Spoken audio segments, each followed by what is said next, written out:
Sims hospital Vadapalani வழங்கும் hello doctor. இன்னைக்கு நம்மளோட டாக்டர் குஹானந்தம் இன்ஃபெக்ஷஸ் ஸ்பெஷலிஸ்ட் வந்திருக்காரு. ஐம் ஷுர் நிறைய புது விஷயங்களை அவர்கிட்ட நம்ம கேட்டு தெரிஞ்சுக்க போகிறோம். பட் அதுக்கு முன்னாடி நம்ம ஷோக்கு வெல்கம் பண்ணிடலாம். Hello doctor, welcome to the show. Doctor, first எனக்கு ஒரு கொஸ்டின். இன்னைக்கு நம்ம ஒரு ஹேப்பனிங்கான விஷயத்தை பற்றி பேச போகிறோம். கரண்ட்டில் இருக்க விஷயம், அதாவது என்னென்னா சம்மர் இன்ஃபெக்ஷன்ஸ், கோடைகால தொற்று நோய்கள் மற்றும் நான் கம்யூனிகபிள் டிசீசஸ், தொற்றா நோய்கள். ஸோ இதை பற்றி கொஞ்சம் சொல்லுங்கள் டாக்டர். இந்த கோடைகால நோய்கள் வந்து மிகவும் பிரச்சனைக்குரிய விஷயங்கள் நம்ம தொடர்ந்து பேசி கொண்டிருக்கிறோம். இந்த கோடை காலத்தில் வந்து இப்போ வெப்பமானது 112 டிகிரிக்கு மேலே போயிடுச்சு. திருத்தணி போன்ற இடங்களில், சென்னை, தமிழ்நாட்டில் மட்டுமே ஒரு 6 இடங்களில் வந்து 110க்கு மேலே டெம்பரேச்சர் போகுது சொல்கிறாங்க.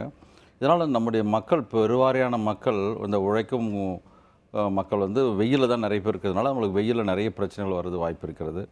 அந்த வெயில் நேரடியாக படுவதனால தோல் வியாதிகள் வரும். அதே மாதிரி உடம்பில் இருக்கிற நீரானது இழக்க ஆரம்பிக்கும். உடலில் வறட்சி ஏற்படுறதுனால, வறட்சி ஏற்படும்போதெல்லாம் தொற்று நோய்கள் பரவ ஆரம்பிக்கும். அதுதான் நான் முதல்லேருந்து நம்ம என்ன சொல்கிறோன்னா, டீஹைட்ரேட் ஆகக்கூடாது. அதே மாதிரி வெயிலில் வந்து இப்போ காலையில் 11 மணிலேருந்து 4 மணி வரையிலும் மக்கள் வந்து நேரடியான சூரிய வெளிச்சத்தில் போகாமல் தவிர்க்கிறது மிகவும் நல்லது. அது பயணிப்போராக இருக்கட்டும், பணியில் வேலை செய்கிறவங்களாக இருக்கட்டும், விவசாய கூலிகளாக இருக்கட்டும், அந்த பில்டிங் கட்டுறவங்க யாராக இருந்தாலும் அந்த 11 to 4 மட்டும் அந்த டெம்பரேச்சர் நேரடியான வெயிலில் வேலை செய்யாமல் இருக்கிறத தவிர்க்கணுன்றது முக்கியமான விஷயம். அதே நேரத்தில் உடம்புல இருக்கிற நீரானது வேர்வையே இல்லாமல் கூட அது வந்து ஆவியாக போயின்னு இருக்கும். 5 வகையான பிரச்சனைகள் வந்து ஏற்படுறது இந்த வெயிலால். ஒன்று வந்து சன் ஸ்ட்ரோக்குன்னாங்க. சிலர் வந்து வெயில் அப்படியே சுருண்டு விழுந்துருவாங்க, மயக்கமாயிடுவாங்கன்னு சொல்கிறது. அப்புறம் எக்ஸாஷன் வரும், ஹீட் எக்ஸாஷன், ஹீட் ஸ்ட்ரோக்கு. அது பிறகு தோலில் வந்து ஒரு ரேஷஸ் வரும், தடிப்புகள் வர ஆரம்பிக்கிறது. அப்புறம் அதுக்கடுத்து வந்து மயக்கம் வர ஆரம்பிக்கிறது. அதுக்கடுத்து வந்து வெயிலில் வந்து தோல் வியாதிகள். அப்புறம் வந்து சின்கோப் வர்றதுக்கு வாய்ப்பு இருக்குது. சின்கோப்னா மயக்க நிலை ஏற்படுறது வாய்ப்பு இருக்குது. இதை அவாய்ட் பண்ணணும்னா முதல்ல இந்த 11 மணிலேருந்து 4 மணி நேரம் வெயிலில் நேரடியாக போகிறத அவாய்ட் பண்ணணும். அந்த தோல் வியாதிகளை அவாய்ட் பண்ணனாக்கா மேலே வந்து உடைகள் வந்து வெள்ளையான பருத்தி உடைகளை வந்து உடம்பு முழுக்க மறைக்கிற மாதிரி அணியணும்.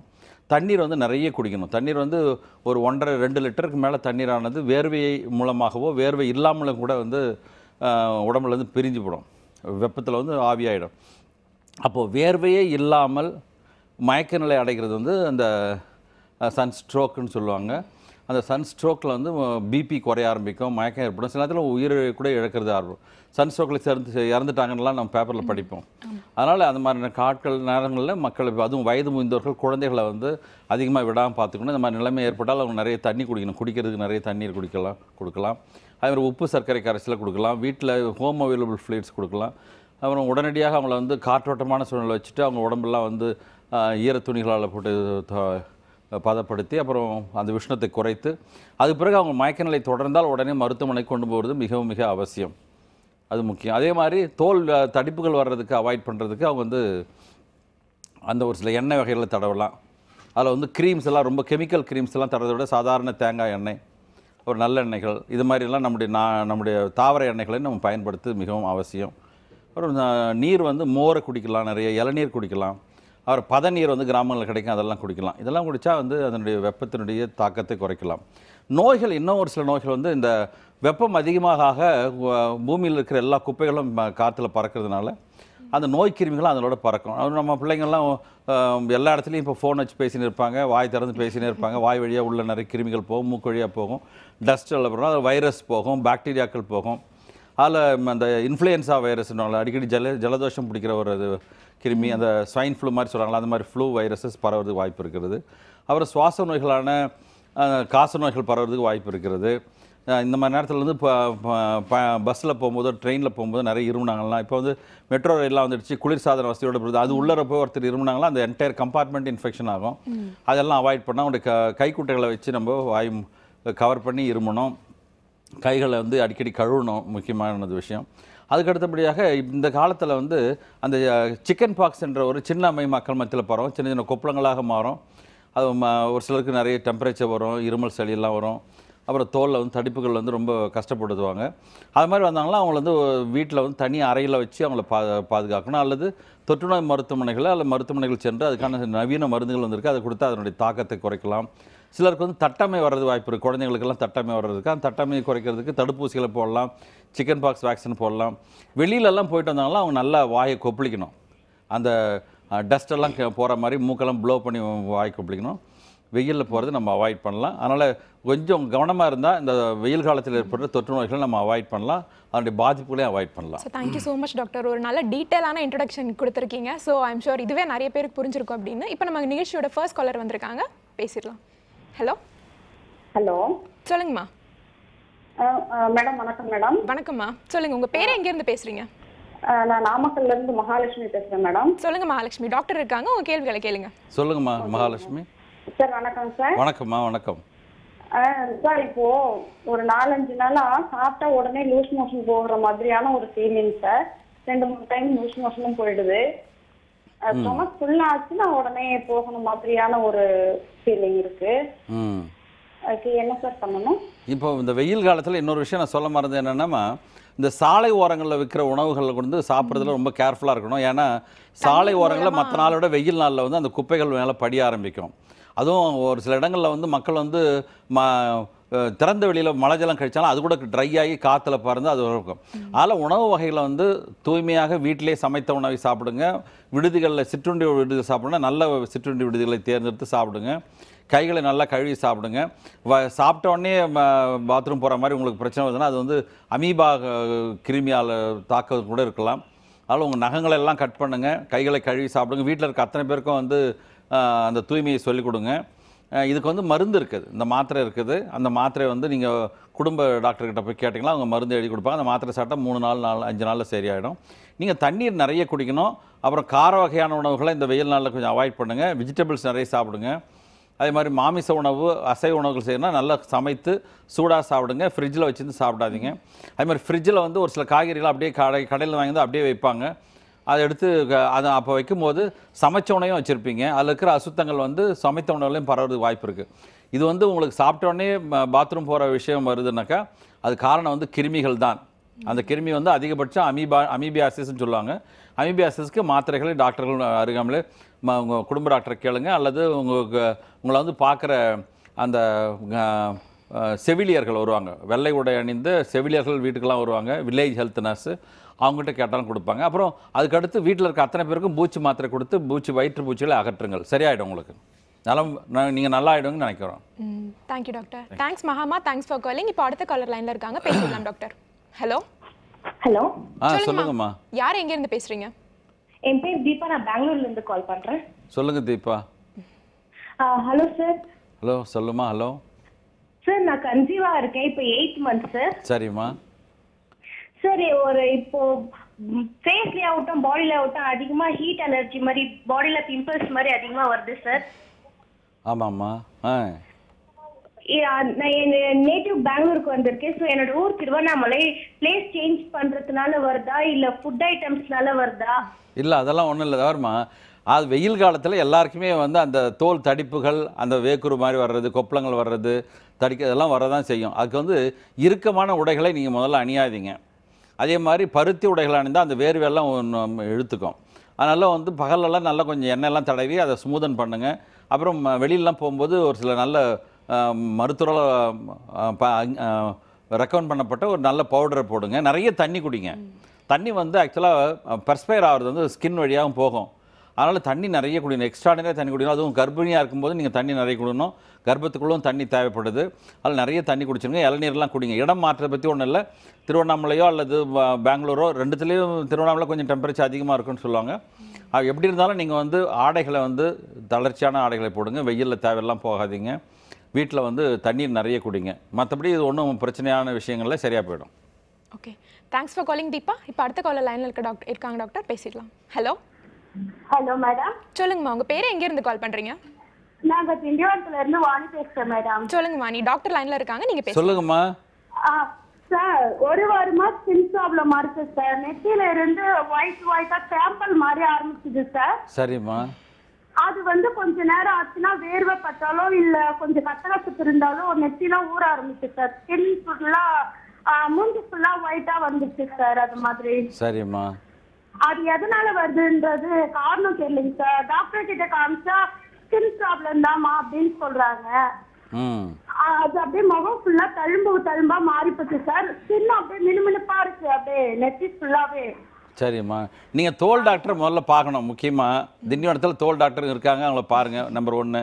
ரெண்டாவது வந்து இந்த வெயில் காலத்தில் இப்படி வர்றதுக்கு காரணமே என்னன்னா, அந்த வெயிலுடைய பாதிப்பு தோலில் வந்து ட்ரைனஸ் ஏற்படுத்துது, காய்வுத்தன்மை ஏற்படுத்துது. அதனால் வந்து நீர் சுரக்கிறது குறைய ஆரம்பிக்குது, வேர்வை நிறைய வரணும் உங்களுக்கு. அதே மாதிரி அந்த இடத்துல நான் அடிக்கடி ஃப்ரீக்வெண்ட்டாக நல்ல குளிர்ந்த நீரால் கழுவுங்க. எண்ணெய் தடவுங்க, நல்ல எண்ணெய், நம்முடைய தேங்காய் எண்ணெய் கூட தடவிக்குங்க, நல்லது. அப்புறம் வந்து டாக்டருடைய ஒப்பீனியன் வாங்கி அதுக்கெல்லாம் க்ரீம் தடவுங்க. கேலமின் லோஷன் சொல்லுவாங்க, அந்த கேலமின் லோஷன் வாங்கிட்டு நைட்டில் கூட தடவி படுக்கலாம். தண்ணி நிறைய குடிக்கணும். மற்றபடி தளர்வான ஆடைகளை அணியுங்க, முடியெல்லாம் நல்லா லூஸாக கட்டுங்க. வெளியிலலாம் போயிட்டு வந்தீங்கன்னா முகத்தை நல்லா கழுவுங்க, நல்லா குளிங்க. இதெல்லாம் பண்ணால் சரியாயிடும். இதெல்லாம் வந்து வெயில் காலத்தில் வர பிரச்சனைகள் ஏன் வருதுன்னு நான் சொல்லிட்டேன். நான் அந்த உஷ்ணம் அதிகமாகும் போது தோலுடைய வறட்சித்தன்மை அதிகமாகிறதுனால, வறட்சித்தன்மை அதிகமாக அதுக்கு தேவையான நீரும் சரி, அதுக்கான ஆயிலும், தோலுடைய பதத்தன்மைக்கான ஆயிலும் குறையும் போது இந்த மாதிரி இன்ஃபெக்ஷன் வர ஆரம்பிக்கும். அதனால் நீங்கள் எண்ணெய் தடவுங்க, பவுடர் சில நேரத்தில் போடுங்க, நல்ல பவுடரு. நிறைய தண்ணி குடிங்க. இப்போ நான் நார்மலான பீரியடில் குடிச்சதை விட அதிகமாக சாப்பிடணும். அட்லீஸ்ட் ஒரு 2.5 லிட்டர் தண்ணி பகலில் நீங்கள் குடிச்சுருக்கணும். வெயிலில் போகிறத அவாய்ட் பண்ணுங்கள். கலர் ட்ரெஸ்ஸை போகிறத விட ஒயிட் ட்ரெஸ்ஸு, எஸ்பெஷலி பருத்தி ஆடைகளை அணியுங்க இந்த வெயில் முடிகிற வரையிலும். நீங்கள் நலம் பெறுவீர்கள். நல்வாழ்த்துக்கள். Thank you doctor. Thank you Vani thanks for calling. இப்போ அடுத்த காலர் லைனில் இருக்காங்க, பேசிடலாம். Hello hello. சொல்லுங்க பிரதர். சார் நான் வணக்கம், ராஜேந்திரன் சார். வணக்கங்க. ஓசூர் மூளைக்கடை. சொல்லுங்க ராஜேந்திரன். மூளைக்கடை சார், நல்லா இருக்கீங்களா சார்? நல்லா இருக்கேன். சொல்லுங்க, உங்க கேள்வி என்ன? சார் ஒண்ணு சார், கையெல்லாம் கொஞ்சம் முட்டா வருது சார். வெயில்ல போகும்போது இந்த வேர்க்கூறு மாதிரி நிறைய இருக்கு, கையெல்லாம் அரிக்குது வேற. சரி, அதுக்கு என்ன சார் லோஷன் போட்டுக்கலாம் சார்? நீங்கள் முதல்ல அந்த கையை அரிக்கிறது முழு சட்டை போடுங்க. நீங்கள் கையெல்லாம் மறைக்கிற மாதிரி பருத்தி சட்டைகளே போடுங்க. அப்புறம் வந்து நல்ல டெய்லி 2 தடவை குளிங்க. குளித்த பிறகு அந்த தடிதடியாக வர இடத்துல நல்ல தேங்காய் எண்ணெய், தூய்மையான தேங்காய் எண்ணெய் கெடுங்க. அந்த கோல்ட் ப்ரெஸ் தேங்காய் எண்ணெய் ரொம்ப நல்லது. ரிஃபைன் பண்ணாத தேங்காய் எண்ணெய் பயன்படுத்துங்க, என்ன இருந்தாலும். அப்புறம் நைட்டில் வந்து இதை லாக்டோகாலமின்னு தடைக்குங்க. லாக்டோகாலமின் பக்கத்துலேயே பகலில் கூட தடவலாம், அந்த ஆயின்மெண்ட்டை தடைக்கலாம். மற்றபடி தண்ணி நிறைய குடிங்க. இது வந்து எப்போவுமே நமக்கு ஏற்படுற வெயில் கால பிரச்சனைகள். அந்த பிரச்சனைகளை சரி செய்கிறதுக்கு நிறைய நீர் குடிக்கணும். தோலை வந்து எண்ணெய் தடவி கொஞ்சம் பதப்படுத்தி வச்சுக்கணும். அப்புறம் ரொம்ப மோசமான எரிச்சல் நமைச்சல் வந்தாக்கா லாக்டோகாலமின் லோஷன் எடுத்து தடவுங்க. இதுலேயே சரியாயிடும். நலம் பெற விரும்புகிறோம் Rajendran. Okay, thank you sir. Thanks for calling sir. Doctor sir, இப்போது நம்ம ரொம்ப நேரம் சம்மர் இன்ஃபெக்ஷன்ஸை பற்றி பேசிட்டு இருந்தோம். கொஞ்சம் நேரம் நான் கம்யூனிகபிள் டிசீஸை பற்றி பேச, அது ரொம்ப முக்கியமான விஷயமா. அது நான் கம்யூனிகபிள் டிசீசஸ்ன்றது தொற்றா நோய்கள் நம்ம பேர் சொல்கிறோம். உலகம் முழுதும் இதுக்கான இம்பார்ட்டன்ஸ் கொடுக்குறாங்க. ஏன்னா ஒரு 15 வருஷத்துக்கு முன்னாடி மக்கள் மத்தியில் இறப்புகள் வந்து தொற்று நோய்களால் தான் வரும். டயரியாவில், அப்புறம் சுவாசப்பை நோய்களால், இதனால் வரும். ஆனால் இப்போது கடந்த 15 வருஷமாக மக்கள் மத்தியில் அவங்களுடைய லைஃப் ஸ்டைல் சேஞ்சஸ் நிறைய இருக்குது. வாழ்வியல் முறைகள், அவங்களுக்கு செயல்படும் முறைகள்லாம் நிறைய மாறுறதுனால இப்போ இறப்பு சதவீதமாக அதிகமாகிடுது. சென்னை மாநகரத்தில் மட்டுமே நான் சுகாதார அதிகாரி இருக்கும்போது நாங்கள் கணிச்சது, ஒரு வருஷத்தில் 72,000 பேர் இறந்து போகிறாங்க சென்னை மாநகரத்தில். அந்த 72,000 பேரில் 28 to 32,000 பேர் இறந்து போகுது ஹார்ட் டிசீஸால், கொரோனரி ஹார்ட் டிசீஸ். அதனால தான் இப்போ இதய மருத்துவர்கள்லாம் ரொம்ப ரொம்ப பிஸியாகவும் இருக்காங்க. நம்முடைய சிம்ஸ் மருத்துவமனையில் இதய மருத்துவ பிரிவு வந்து ரொம்ப பிஸியாக இருக்கிறது. சிறந்த சிகிச்சை அளிக்கிறோம். அதில் வந்து என்னென்னா, இந்த தொற்றா நோய்களில் முக்கியமானது வந்து heart disease, coronary heart disease. அது வாஸ்குலர் ரத்த குழாய்கள் ஏற்படுற பிரச்சனைகளால் ஏற்படுகிறது. ஹார்ட் அட்டாக்ஸ் எல்லாம் வருது. அது வந்து ரத்த அழுத்தம் அதிகமாக தான் முதல்ல கண்டுபிடிக்கிறோம். அப்புறம் ரெண்டாவது வந்து டயபெட்டிஸ், சர்க்கரை வியாதி. சர்க்கரை வியாதியும் நம்ம மக்கள் மத்தியில் அதிகமாக இருக்கிறது. உலகத்தினுடைய அதிகமான டயபெட்டிக் பீப்புள் வாடுற ஒரு நாடு வந்து இந்தியான்னு சொல்கிறாங்க. மூன்றாவது வந்து இப்போ கேன்சர் நோய்கள், புற்றுநோய்கள் வந்து அதிகமாகின்னு வருது நம்ம மக்கள் மத்தியில். குறிப்பாக புற்றுநோய்கள், மார்பக புற்றுநோய்கள், அப்புறம் வந்து கர்ப்பவாய் புற்றுநோய், அப்புறம் வந்து ஆண்களுக்கு வந்து இந்த ப்ராஸ்டேட் புற்றுநோய், இதெல்லாம் அதிகமாகுது. அப்புறம் 4வது எடுத்திங்கன்னா ஸ்ட்ரோக்கு, மூளையில் வந்து ரத்த குழாய்கள் ஏற்படுற பிரச்சனையில் அடைப்புகள் ஏற்பட்டு அதில் அந்த கொழுப்பு சக்தியான ரத்த குழாயினுடைய உட்பகுதியில் படர்வுகளை ஏற்படுத்தி அந்த ஃப்ளேக்ஸ் எல்லாம் ஃபார்ம் ஆகி அடைப்பை ஏற்படுத்தி பிரெயினில் வந்து ரத்தம் போட்டது நின்று போயிட்டு அந்த பர்டிகுலர் பார்ட் ஆஃப் பிரெயின் வந்து ரத்தம் இல்லாமல் போகிறது, அல்லது வந்து ப்ளீட் ஆக ஆரம்பிக்கிறது, அல்லது வந்து கட்டிகளை ஃபார்ம் ஆகிறது. இது மாதிரியெல்லாம் பிரச்சனைகள், ஸ்ட்ரோக் வருது, கை கால் விழுந்து போகிறதெல்லாம் ஏற்படுது. அப்புறம் அதுக்கடுத்து வந்து நம்ம மக்கள் மத்தியில் இந்த வெயில் காலத்தில் வந்து அதிகபட்சம் வந்து கண் புரைகளும் அதிகமாக ஆரம்பிக்கும். கண் புரைகள் அதிகமாக ஆரம்பிக்கும். அப்புறம் வந்து நம்ம மக்கள் மத்தியில் வந்து அந்த கன்ஜெனிட்டல் இது what is that physically challenge சொல்லுவாங்க இல்லையா, கை கால்களில் பிரச்சனை உள்ளவர்கள்லாம், அது மாதிரியான நான் கம்யூனிகபிள் ப்ராப்ளம்ஸ் வருது. இதெல்லாம் கண்டுபிடிக்கிறதுக்கு முதல்ல வந்து கர்ப்பத்திலேயே ஒரு சில நோய்களை கண்டுபிடிக்கிறதுக்கான முயற்சிகள் எடுக்கிறோம். அந்த இருதயத்தில் பிரச்சனைகள் இருந்தால் அதை கண்டுபிடிக்க ஆரம்பிக்கிறோம். இதனால் வந்து இந்த இருதய புற்றுநோய்க்கு இருதயத்தில் வந்து இந்த அடைப்புகள் வர்றது, அப்புறம் ரத்த குழாயில் அடைப்பு வர்றது, ஹார்ட் அட்டாக் வர்றது, இதெல்லாம் அவாய்ட் பண்ணணும்னா நம்முடைய வாழ்வியல் முறைகளை மாற்ற வேண்டும். இதெல்லாம் லைஃப் ஸ்டைல் டிசீசஸ் கூட சொல்கிறாங்க. நம்முடைய வாழ்க்கை சார்ந்த ஒரு சில நோய்கள் என்று சொல்கிறாங்க. உதாரணத்துக்கு இப்போ முன்னெல்லாம் மக்கள் வந்து நிறைய உடல் உழைப்பு செய்வாங்க. இப்போ கூட நம்ம ஜனங்க மத்தியில் நிறைய பேர் டிவி ஆண்டே உட்காந்துருப்பாங்க. அப்புறம் வந்து உணவுப் பொருட்களில் வந்து ரிஃபைன்ட் ஆயில் யூஸ் பண்ணுறாங்க. அந்த ஒரு எண்ணெயை வந்து புதுப்பிக்கிறதுக்கு, தூய்மைப்படுத்துறதுக்கு, அழகாக சுத்தமாக காட்சி அளிக்கிறதுக்கு நிறைய கெமிக்கல்ஸ் நம்ம யூஸ் பண்ணுறோம். அப்புறம் டப்பாவில் அடைக்கப்பட்ட உணவு வகைகளை சாப்பிட்றோம். அப்புறம் கலராக இருக்கிற ஐஸ்கிரீமு உணவு வகைகளை சாப்பிட்றோம். இதெல்லாம் வந்து புற்றுநோய்க்கான காரணங்களாக இருக்கிறது. இதற்கான ஆய்வுகளை வந்து நாங்கள் செஞ்சு வரோம். சிம்ஸ் ஹாஸ்பிட்டலில் ஒரு சில பகுதிகளில் போய் பார்த்து ஜனங்களுக்கு இந்த சர்க்கரை வியாதி இருக்கிறது, அல்லது இருதய நோய் இருக்கிறது, இரத்த குழாய் நோய்கள் இருக்கிறது, ஸ்ட்ரோக் வர்றது வாய்ப்பு இருக்கிறது, அப்புறம் புற்றுநோய் வர்றது வாய்ப்பு இருக்கிறது. இதுக்கான முதல்லையே இதெல்லாம் அடிப்படையிலேயே ஆராய்ந்து தெரிந்து கொண்டு அவர்களுக்கு முன்னெச்சரிக்கை சிகிச்சை அளிக்கிறதுக்கான வசதிகளை நாங்கள் ஏற்படுத்தி வர்றோம். அது சிம்ஸ் மருத்துவமனையில் நீங்கள் வந்து எல்லாரும் பயன்படுத்தி கொள்ளலாம். Okay, thank you doctor. இப்போ நம்மளோட ஒரு காலர் இருக்காங்க, பேசிடலாம். ஹலோ ஹலோ ஹலோ மேம், சொல்லுங்க. நான் டெல்லியில இருந்து பேசுறேங்க. சொல்லுங்கம்மா, உங்க பேரு? என் பேர் வந்து ரேவதிங்க. ஓகேம்மா, டாக்டர் உங்க நம்ம கூட இருக்காங்க. சொல்லுங்க ரேவதி. என் பொண்ணு வந்து 15 வயசு ஆகுதுங்க, 10th படிக்கிறா. அவளுக்கு வந்து ஸ்கின் ப்ராப்ளம் 1 வருஷமா இருக்கு. இந்த உதட்டுக்கு மேல இருக்கு பாருங்க, மீச வந்த மாதிரி கருப்பா ஆயிடுது. அது என்ன ப்ராப்ளம்ங்க? டாக்டர்கிட்ட கேட்டா அயன் ப்ராப்ளம் சொன்னாங்க. சரிங்கம்மா. அதாவது முதல்ல டெல்லியில் வந்து சென்னை விட அதிகமான வெயில் இருக்கும். அதனால் குழந்தைய வெயிலில் அதிகமாக அனுப்பாதீங்க. நிறைய தண்ணீர் குடிக்க சொல்லுங்கள். அப்புறம் வந்து காட்டன் ட்ரெஸ்ஸஸ் யூஸ் பண்ண சொல்லுங்கள். உதட்டுக்கு மேலே வந்து கருப்பாக வர்றதுன்னா நீங்கள் வந்து எண்டோகிரின்ஸ் ஹார்மோன்ஸே நீங்கள் பார்க்கணும். இப்போல்லாம் இப்போ அந்த எண்டோகிரின் எக்ஸ்பர்ட்ஸு ஸ்பெஷலிஸ்ட்டு நம்ம எய்ம்ஸ் ஹாஸ்பிட்டலில் இருப்பாங்க. அங்கே போய் காட்டிட்டு அந்த ஹார்மோன்ஸில் பிரச்சனைகள் வந்தால் கூட அந்த மாதிரி கருப்பான இது வரும். சில நேரத்தில் வந்து முகத்தில் உதட்டுக்கு மேலே மட்டும்தான் வந்திருக்கா, மற்ற இடத்துல வந்திருக்கான்னு பாருங்கள். மெலனின் ஃபார்ம் ஆகிறது வந்து குழந்தைங்களுக்கு வந்து ஸ்ட்ரெஸ் லெவல் கூட அதிகமாக இருக்கலாம். மனதில் சோர்வுகள் அல்லது பயங்கள், அல்லது நிறைய காரியத்தை முடிக்கணும், எக்ஸாம் படிக்கணும், அது மாதிரி ரொம்ப ஸ்ட்ரெஸ் இல்லாமல் குழந்தைங்களை கம்ஃபர்டபுளாக வச்சுக்க பார்த்துங்க. ரொம்ப அவங்கள வந்து பிள்ளைங்களை வந்து ரொம்ப கட்டுப்படுத்தி ரொம்ப இது செய்யாத செய்யன்னு சொல்கிறது அதெல்லாம் இல்லாமல் அவங்கள ரிலாக்ஸ் பண்ணவும் சொல்லணும். அப்புறம் உணவு வகைகளில் வந்து பதப்படுத்திய உணவுகளெல்லாம் நிறுத்திட்டு குயிக்காக சமைக்கக்கூடிய நல்ல காய்கறிகளை பயன்படுத்துங்க. அது மாமிச இறைச்சிகளை வந்து சுத்தமாக செஞ்சு உடனடியாக சாப்பிட்ற மாதிரி வைங்க. அப்புறம் வந்து அந்த ஃபாஸ்ட் ஃபுட்டெல்லாம் சாப்பிட்றத கொஞ்சம் குறைக்க சொல்லுங்கள். அடிக்கடி முகத்தை கழுவிட்டு அவங்கள வந்து நல்ல டாக்டர்ஸ் ரெக்கமெண்ட் பண்ண பவுடர்களை யூஸ் பண்ணலாம். ஆலிவ் ஆயில் யூஸ் பண்ணலாம் பதப்படுத்தி. இதெல்லாம் பண்ணால் சரியாயிடும். இதை விட எனக்கு முக்கியமாக தோன்றது வந்து நீங்கள் வந்து ஹார்மோன் டெஸ்ட்டை நீங்கள் பண்ணுங்கள். பிள்ளைங்களுக்கு வந்து அந்த மென்ஸ்ட்ரல் பீரியட் சரியாக இருக்கா, அந்த பெண்ணுக்குரிய ஹார்மோன்ஸ் வந்து சரியாக சுரக்குதா, அது அதிகப்படியாக சுரக்குதா, அல்லது குறைச்சலாக சுரக்குதா, இது எல்லாத்தையும் நீங்கள் பார்த்துட்டு அதுக்கான சிகிச்சை மேற்கொண்டால் அந்த குழந்தைக்கு சரியாயிடும், உடனே நல்லாயிடும் நான் நினைக்கிறேன். Okay, thank you doctor. இப்போ அடுத்த காலர் நம்ம கூட இருக்காங்க, பேசிடலாம். ஹலோ ஹலோ, சொல்லுங்க. சொல்லுமா. இல்ல நாங்க தஞ்சாவூர்ல இருந்து பேசுறேங்க. சொல்லுமா. என் பையனுக்கு 15 வயசு ஆகுது, 10th படிச்சிருக்கான். அவனுக்கு வந்து உடம்புலாம் வந்து வெள்ளை வெள்ளையா புள்ளியா தேமல் மாதிரி வருது. அது ஏன்? அது உடம்பெல்லாம் வெள்ளை இப்போ வெயில் நாளில் வந்ததா அதுக்கு முன்னாடியே இருக்காமா? இப்பதான் ஒரு 1 மந்த்தா தான் இருக்கு. அது வெயில் சார்ந்தது. இப்போ தஞ்சாவூரில் கூட வெயில் அதிகமாக தான் இருக்குது. நான் சொன்னது அதையே செய்யுங்க. நீங்கள் அவனை வந்து டெய்லி ஒரு 2 வேளை, காலையில் ஒரு வேளை, சாயந்தரம் ஒரு வேளை நல்லா குளிக்க சொல்லுங்கள். அப்புறம் ட்ரெஸ் எல்லாம் வந்து இப்போல்லாம் பிள்ளைங்க ரொம்ப டைட்டாக அந்த ஜீன்ஸ் இதெல்லாம் போட்டுன்னு இருப்பாங்க, அதெல்லாம் லூஸாக போட சொல்லுங்கள். கை வரலாம் ட்ரெஸ் போட சொல்லுங்கள். நைட்டில் குளித்த பிறகு எண்ணெயெல்லாம் தடை விடுங்க உடம்பெல்லாம். அப்புறம் வந்து வயிற்று பூச்சி மாத்திரை கொடுங்க.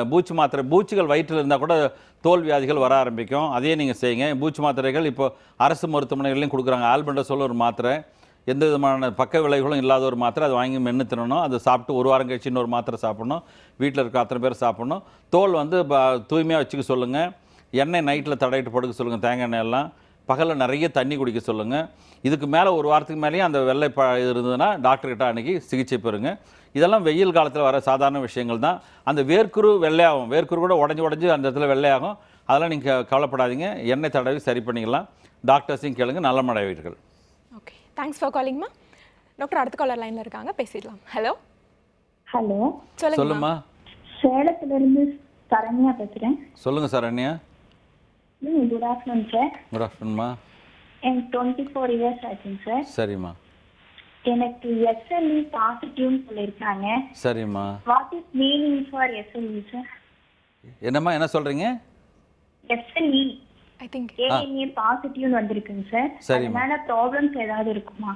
இப்போ நீங்கள் வந்து திருமணமாகி குழந்தையெல்லாம் இருக்காம்மா உங்களுக்கு? ஆக்சுவலா அன்மேரிடு சார். ஓகே. முதல்ல ஹெச்ஐவின்றதை பற்றி நீங்கள் முதல்ல பயப்படாதீங்க. ஹெச்ஐவி என்பது உங்களுக்கு தெரியும் இல்லையா, ஹியூமன் இம்யூனோடிஃபிஷியன்சி வைரஸ்ன்றது. அது வந்து ஒரு காலத்தில் வந்து ரொம்ப மோசமான வியாதியாக கருதப்பட்டாங்க. ஆனால் இப்போ வந்து அது கிரானிக் டிசீஸ்ன்னு தான் சொல்கிறாங்க. நீங்கள் வந்து முதல் விஷயம் உங்கள் இதில் மருத்துவமனை டாக்டர்கிட்ட போயிட்டு அங்கே வந்து சேலத்தை எங்கேருந்து பேசுகிறீங்க நீங்கள்? ஹலோ சார், எங்கேருந்துமா SLE சொல்லுவாங்க சார். ANA positive. அதாம்மா, நீங்கள் எந்த ஊர்லேருந்து பேசுகிறீங்க? சேலம் சார். சேலம்மா. சேலத்தில் வந்து நான் வந்து இந்த மாநகர இந்த ஸ்டேட் ஆஃபீஸராக இருக்கும்போது அங்கே சேலத்தில் ஒரு இதுக்காக தனியாக ஒரு பிரிவை ஏற்படுத்தியிருக்கிறோம். நீங்கள் அங்கே போனீங்கன்னா அந்த பெண் ஆலோசகர்கள் இருப்பாங்க, உங்களுக்கு எல்லா விஷயத்தையும் சொல்லுவாங்க. முதல் விஷயம், ஹெச்ஐவி என்பது ஒரு கிரானிக் டிசீஸ், இன்ஃபெக்ஷன் வர்றது. அந்த இன்ஃபெக்ஷன் வந்து எப்படி வரும்னா, நம்முடைய சுத்திகரிக்கப்படாத ஊசியால் பரவலாம், அல்லது எதனா சர்ஜிக்கல் ப்ரொசீஜர் பண்ணும்போது தூய்மை இல்லாமல் பண்ணியிருக்கலாம், அப்புறம் ரத்த பரிமாற்றம் மூலம் வந்திருக்கலாம், அப்புறம் வந்து ஒரு சில மருத்துவமனை கழிவுகள் மூலம் இருந்திருக்கலாம், அப்புறம் உடலுறவு மூலம் வந்திருக்கலாம், இப்படியெல்லாம் சொல்கிறாங்க. ஆனால் உங்களுக்கு இதெல்லாம் இருக்கணும்னு அவசியமே இல்லை. நீங்கள் அதுக்கான ஆலோசனையை டாக்டர்கிட்ட பெற்றுக்கொள்ளுங்கள். அந்த ஆலோசகரை போய் பாருங்கள். ஆலோசகர் டாக்டரை பார்க்குறதுக்கு முன்னாடி ஆலோசகர்கிட்ட போய் பார்த்துங்க. இப்போ பார்க்கும்போது ஹெச்ஐவி என்பது உங்களுக்கு 2 தடவை கன்ஃபார்ம் பண்ணணும். நீங்கள் போனால் அந்த சேலம் மருத்துவமனையில் அதுக்கு தனி பிரிவு இருக்குது, அங்கே போய் டெஸ்ட் பண்ணிங்கன்னா அது நீங்கள் சொல்கிற ரிசல்ட் கரெக்டான்றது முதல்ல கன்ஃபார்ம் பண்ணுவாங்க. ரெண்டாவது, அந்த வைரஸோட எண்ணிக்கையை பார்ப்பாங்க, அப்புறம் CD4 கவுண்ட் பார்ப்பாங்க. அப்படி இருந்ததுன்னா பாசிட்டிவ்னு கன்ஃபார்ம் பண்ணாங்கன்னா அவங்களே வந்து மாத்திரை கொடுப்பாங்க. மாத்திரை வந்து ஒரு 5000-10,000 ரூபாய்க்கு மேலே விலையுள்ள மாத்திரையை உங்களுக்கு இலவசமாக கொடுப்பாங்க. அந்த மாத்திரையை சாப்பிடும்போது உங்களுக்கு உங்களுடைய உங்கள் கான்ஃபிடென்ஷியாலிட்டி, உங்களை பற்றி விவரங்கள் யாருக்கும் சொல்லவும் மாட்டாங்க, ரகசியமாக பாதுகாப்பாங்க. அந்த மாத்திரையை சாப்பிட்டு இருக்கும்போது உங்களுக்கு அந்த நோயினுடைய பாதிப்புகள் ரொம்ப குறைவாக இருக்கும். அது வந்து எந்த பிரச்சனையும் ஏற்படுத்தாது. அதை பற்றி நீங்கள் பயப்பட வேண்டியதில்லை. உங்கள் ஃப்ரெண்ட்ஸுக்கூடையும் சரி, ஃபேமிலி கூட பழகும்போதும் நீங்கள் எப்படியெல்லாம் இருக்கணும், அதுக்கான ஒரு மனசில் வந்து இந்த மாதிரி டிப்ரெஷன் இருக்க வேண்டியதில்லை. தடைகள் எதுவும் இல்லைன்றதை பற்றி உங்களுக்கு அந்த ஆலோசகர் ரொம்ப விவரமாக சொல்லுவாங்க. நல்ல உணவுகளை நீங்கள் சாப்பிடணும். இப்போது ஆரோக்கியமான நல்ல புரத உணவுகளை சாப்பிடணும். அப்புறம் கைகள் எல்லாம் சுத்தமாக வச்சுக்கணும். வாயில் வந்து தூய்மை நல்லா ஒழுங்காக ப்ரஷ் பண்ணணும். அந்த கம்ஸ் எல்லாம் நல்லா அழுத்தி விடணும். ஹோட்டல்லாம் சாப்பிடும்போது நல்ல தூய்மையான உணவுகளை சாப்பிடணும். இதெல்லாம் வந்து ஜென்ரலாக சொல்கிற விஷயங்கள். மற்றபடி ஹெச்ஐவி என்பது ஒரு உயிர்கொல்லி நோய் இல்லை. இதுக்கான மருந்துகளை சாப்பிட்டு நீங்கள் நீண்ட நாள் நல்லா வாழலாம். இதை பற்றி எனக்கு எந்த விதமான கற்பனைகளும் அல்ல பயங்களும் உங்களுக்கு தேவையில்லை. இதை பற்றி மேலும் விவரங்களை தெரிஞ்சோன்னா நீங்கள் வந்து சேலம் மருத்துவமனையில் போய்ட்டு அந்த ஹெச்ஐவி கவுன்சிலிங் சென்டர், நம்பிக்கை மையம், ICTC சென்டர்னு சொல்லுவாங்க, அங்கே போய்ட்டு நீங்கள் வந்து எல்லா ஒப்பீனியனும் கேட்டு வாங்கிட்டு வாங்க. தனிமையில் உங்களுக்கு ஆலோசனை சொல்லுவாங்க. நலம் பெற வேண்டும் என்று நாங்கள் விழைகிறோம். Thank you Saranya, thanks for calling. Okay, thank you so much doctor. இவ்வளோ நேரம் எங்கள் வியூவர்ஸ்க்கு ரொம்ப பொறுமையாக பதில் சொன்னீங்க. அண்ட் சம்மர் இன்ஃபெக்ஷன்ஸ்னால் என்னென்னு சொன்னீங்க, நான் கம்யூனிகபிள் டிசீசஸ்னால் என்னென்னு சொன்னீங்க.